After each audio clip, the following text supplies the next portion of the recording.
उड़ीसा के भुवनेश्वर से मैं अक्षय महाराणा। पतंजलि के खिलाफ लोगों में काफी गुस्सा है, क्योंकि एक के बाद एक पतंजलि कई सामान जांच में फेल पाए गए, जिसको लेकर लोगों में भारी नाराजगी है। लोग खाने पीने की चीजों में मिलावट से काफी परेशान हैं। लोगों की मांग है कि सरकार इस पर कोई सख्त एक्शन ले। मिलावटखोरों के खिलाफ सख्त कानून बनाने की भी मांग की जा रही है, क्योंकि आए दिन खाने पीने की चीजों में मिलावटखोरी के मामले सामने आ रहे हैं। देश में खाद्य पदार्थों में मिलावट का दौर जारी है। प्रिया गोल्ड जो बटर डिलाइट बिस्किट है, Priya Gold delight butter biscuit unsafe पाए जाने के बाद पतंजलि का जो मिर्ची है वो भी अनसेफ पाई गई है। इसके अलावा दुग्ध पदार्थ, खोया, पनीर जैसे पदार्थों में आए दिन मिलावट की खबरें सामने आती रहती है, जानकारी मिलती रहती है, परंतु ये मिलावट है कि थमने का नाम नहीं ले रही। और अब FSSAI जो कि food standard safety authority of India जो है, भारतीय खाद्य सुरक्षा नियामक प्राधिकरण, इसने देश भर में राज्यों को और केंद्र शासित प्रदेशों को अभियान चलाने के निर्देश दिए हैं खाद्य पदार्थों पर मिलावट को रोकने के लिए, ताकि इस प्रकार की जो मिलावटें आए दिन पाई जा रही हैं उन पर एक रोक जो है लग सके। उन्होंने निर्देश दिया है कि जो सभी जो दुग्ध पदार्थ है जो भी संदिग्ध है उनकी सैंपलिंग की जाए और अवैध भंडारण पाए जाने पर या अमानक पाए जाने पर उनको नष्ट किया जाए और कार्रवाई की जाए। इसके अलावा और किस तरह की कार्रवाई इसमें होनी चाहिए ताकि इन मिलावटखोरी पर अंकुश लग सके, इसके लिए हम यहाँ पे पहुँचे हैं दौसा कलेक्ट्रेट के पास दुकान पर। जो हमारे साथ यहाँ कुछ अधिवक्ता साथी भी मौजूद है और आम लोग भी मौजूद है, उनसे हम जानेंगे किस तरह की उनकी राय है मिलावटखोरी को रोकने के लिए। क्या कहेंगे आप?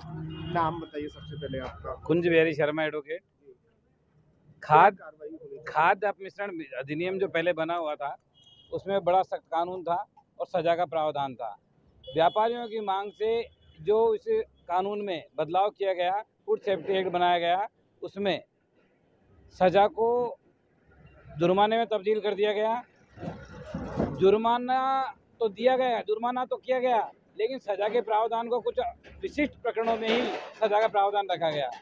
यह मिलावट का जो आज का जो दौर है, जैसा बताया कि प्रिया गोल्ड बिस्कुट में मिलावट है, राम पतंजलि की मिर्ची में मिलावट है। मेरा कहना है प्रत्येक चीज़ों को जिसको मापा जाएगा अमानक पाई जाएगी।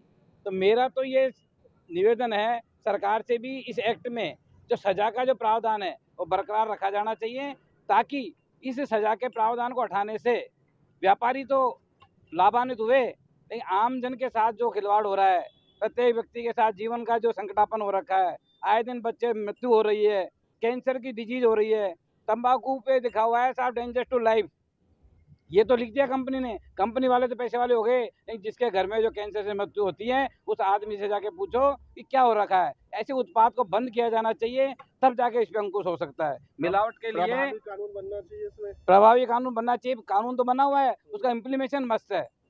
पता पड़ता है कि जांच जब की जाती है, ये कानून लाया जाता है, कानून तो बना हुआ है, लेकिन इसका इम्प्लीमेशन कुछ चुनिंदा जगह जाके किया जाता है। कहीं रोजाना जो नियमित तरीके से जांच नहीं की जाती है। पता पड़ा आज एक केवल मावे का सैंपल लेना है, मावा एक ही दुकान में थोड़ी मिलता है, सभी दुकानों में मिलता है। इतना पशुधन नहीं होने के बावजूद इतना मावा बाजार में है। आज तक राजस्थान सरकार या भारत सरकार इस बात पे नहीं जा पाई कि ये मावा कहाँ से उत्पादित हो रहा है।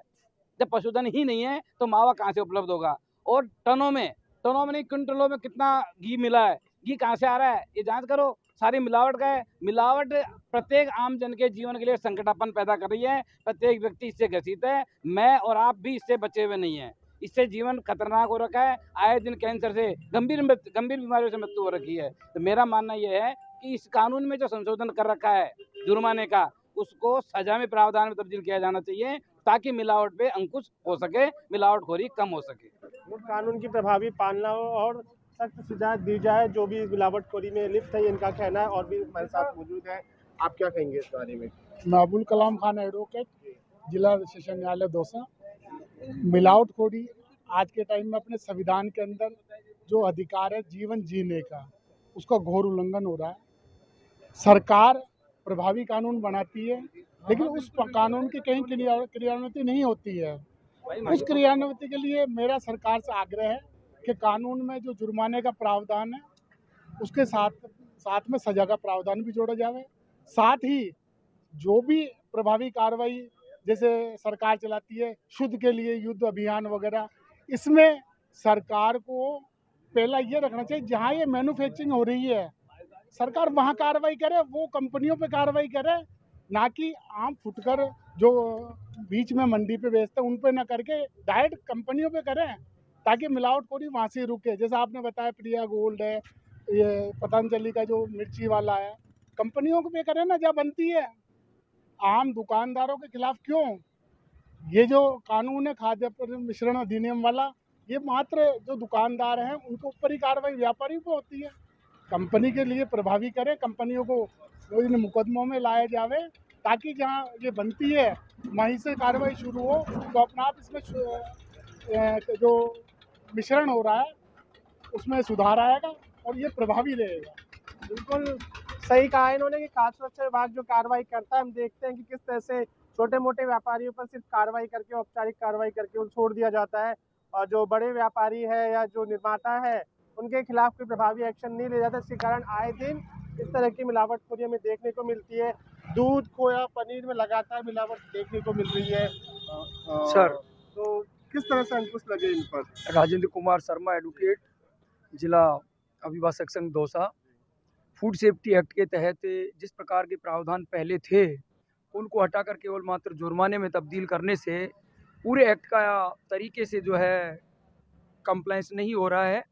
ऐसी स्थिति में सबसे पहला कानून लेजिस्लेचर ने जो बनाया उसका इम्प्लीमेंट जो है वो जब तक पनिशमेंट पे नहीं पहुंच पाएगा बजाय जुर्माने के, तब तक उस पर रोक नहीं लग पाएगी। और रोक लगाने के लिए है कि जहां कोई प्रोडक्ट मैन्युफैक्चरिंग हो रहा है, सबसे पहला हमारा मैन्युफैक्चरिंग कंपनी पे अंकुश लगाना होता है कि वहाँ होना चाहिए, उनके ऊपर अंकुश होना चाहिए। व्यापारी क्या करता है, उसके यहाँ कोई मामला, कोई भी प्रोडक्ट अनसेफ पाया जाता है, मिसब्रांड पाया जाता है, वो जुर्माना करके दे के अपने फ्री हो जाता है। ऐसे मामलों में संपूर्ण ट्रायल जब माननीय न्यायालय के समक्ष चालान आता है तो संपूर्ण ट्रायल होनी चाहिए। और ट्रायल में भी जब फूड सेफ्टी, फूड इंस्पेक्टर के द्वारा कोई सैंपल लिए जाते हैं तो केवल चालान व्यापारी की हद तक पेश नहीं होना चाहिए। ऐसी स्थिति में मैन्युफैक्चरिंग जो कंपनी है उनको भी बराबर का मुलजिम बनाकर चार्जशीट फाइल करनी चाहिए। अगर मूल मैन्युफैक्चरिंग कंपनी को ही खिलाफ हम अगर आ जाएंगे तो मैं मानता हूं कि निश्चित रूप से ऐसे प्रोडक्ट पर जो है अंकुश लग सकेगा। मैं यही कहना चाहूँगा कि राजस्थान सरकार को, इंडियन गवर्नमेंट को ऐसे मामले को बहुत सीरियस लेना चाहिए। शुद्ध के युद्ध अभियान के लिए गवर्नमेंट जब अंकुश लगाती है तो कार्रवाई होनी चाहिए, मात्र जुर्माने से ही काम नहीं चलेगा। भारी जुर्माने के साथ ही सजा का भी प्रावधान और लगातार कार्रवाई की जानी चाहिए, जब जाके ये जो फूड सेफ्टी के अकॉर्डिंग जो सरकार अभियान चला रही है, एफएसआई जो डिपार्टमेंट अभियान चला रहा है, वो असुरक्षित जो खाद्य पदार्थ है उन पर अंकुश लग सकेगा, ये इनका कहना है। Rahul Bhardwaj, India news, Dausa. और बढ़ेंगे आगे फटाफट।